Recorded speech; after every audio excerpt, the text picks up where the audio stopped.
Hey everyone, this is Bridget. Happy day to ya. I had this really cool experience the other day, laying up in a really special spot that I go to up in the canyon here in Sedona.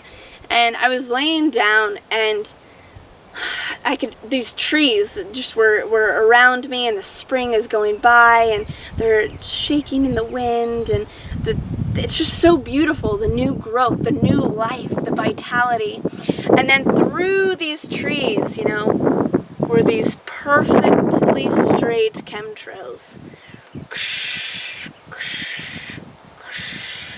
with planes just flying crisscross on top of it.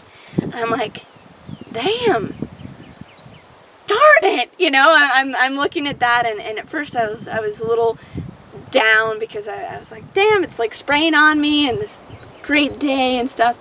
And then something changed. I kind of was in an altered state, and I looked at a new way, and I thought, oh my God, everything is doing its best to wake me up and becoming more.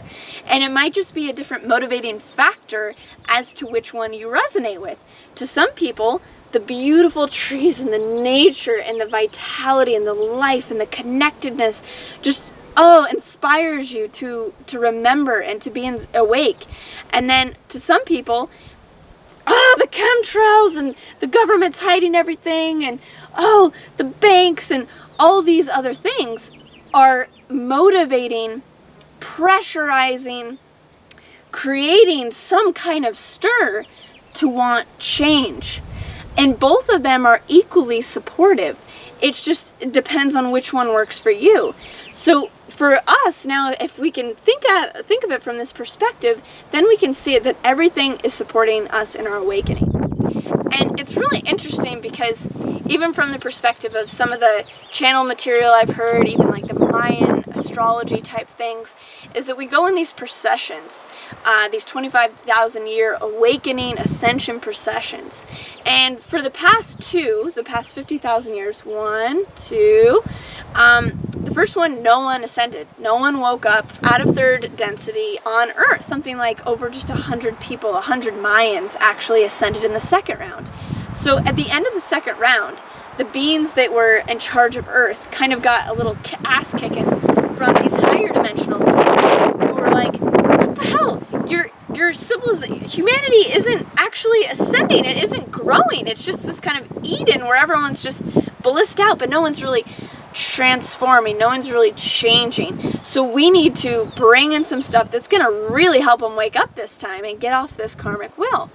And so that's when the negativity was invited in. Different extraterrestrial races that were negative and actually were assigned to Earth to be negative. It's like, this is your job to be negative, because sometimes negativity is the very thing, that wakes us up, which is strange, but sometimes it is.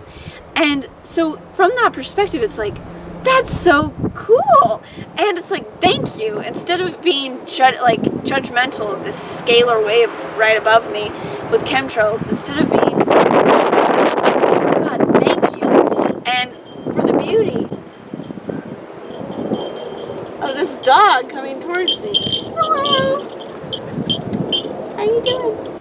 So ultimately, it can be empowering if we let it. If we let the negativity teach us and wake us up and make us start changing and doing something different. So it's not about like just, I thank and send love and light to these chemtrails or something like that. It's more, okay, I see what this is. Now how can I choose again? And there's certain things that maybe it doesn't seem like you can act on right now, but there are things you can't.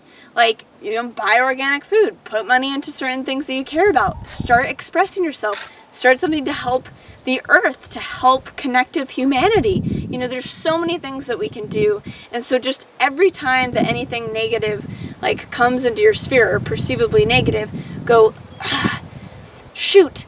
That's like your little cheerleader going, hey, hey, hey, you need to choose even more. You need to be living even more in an aligned way, in a way that really is inspiring, really in alignment with the earth that you choose.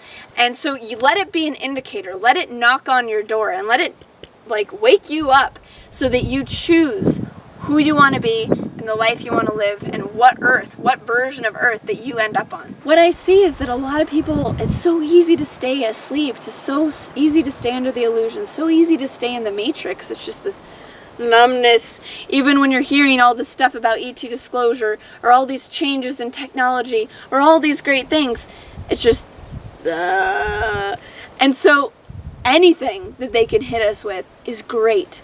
And I just think that's motivating to me. It's inspiring. And it's not that I want to be like, you know, poisoned anymore or lied to anymore or something like that. But it's just that really in the greater context of things, we need whatever we can get to help us wake up. And that's the beauty. And sometimes it's the darkness that ends up being beautiful because it wakes us up.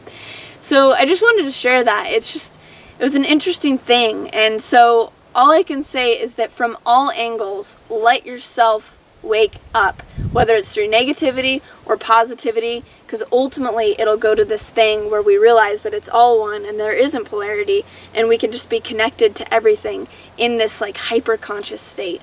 So I hope that was helpful, and I hope that was insightful. And comment below if you have any questions, and we can continue this dialogue. It might spur up some stuff or not. That's cool. So anyways, comment below and subscribe to my channel below, and there'll be more videos every Tuesday on my other channel too, youtube.com/thebridgetnielsen, and we'll just continue having fun and talking about ascension and health and consciousness and you and me and connectedness. So I'll see you next week.